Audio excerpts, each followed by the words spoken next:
Season 8 లైవ్‌లో అయితే ఒక సంఘటన చోటు చేసుకుంది. అదేమిటి అంటే 'బిగ్ బాస్' ఇప్పటికే ఎన్నో రకాలుగా ఆటలు ఆడిచ్చేస్తున్నాడు హౌస్‌లో ఉన్న కంటెస్టెంట్స్ అందరిని. కొంతసేపు నవ్విస్తూ, సేపు ఏడిపిస్తూ అలానే 'బిగ్ బాస్' హౌస్‌లో ఉన్న కంటెస్టెంట్స్ అందరితో గంటకో రకంగా ఉండేటట్టు చేస్తూ ఉన్నారు. అయితే 'బిగ్ బాస్' హౌస్‌లో ఉన్న కంటెస్టెంట్స్ అందరిలో నిఖిల్ అలానే అవిన్ ఇద్దరు కూడా చీప్స్‌గా వ్యవహరిస్తున్న సంగతి మనందరికీ తెలిసిందే.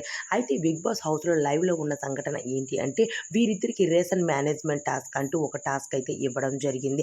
ఆ టాస్క్‌లో వైపు నవీన్ ఫోటోస్, మరోవైపు నిఖిల్ ఫోటోస్ అలానే 2 బోర్డులు ఇవ్వగా, ఆ బోర్డులకు ఎవరు ఫోటోస్ అయితే ఎక్కువగా సెట్ చేస్తారో వాళ్ళే విజేతగా వ్యవహరిస్తారు అంటూ చెప్పుకురావడం జరిగింది. టాస్క్‌కి కిరాక్ సీత మాత్రం సంచాలకుగా వ్యవహరిస్తూ ఉంది.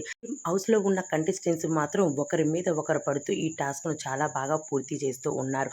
అయితే చీప్స్‌గా వ్యవహరిస్తున్న నిఖిల్ వీరిద్దరిలో ఎవరు విజేతగా నిలుస్తారన్నది మాకు కామెంట్స్ రూపంలో తెలియజేయండి. మాకు సపోర్ట్ చేస్తూ ఉన్నారు.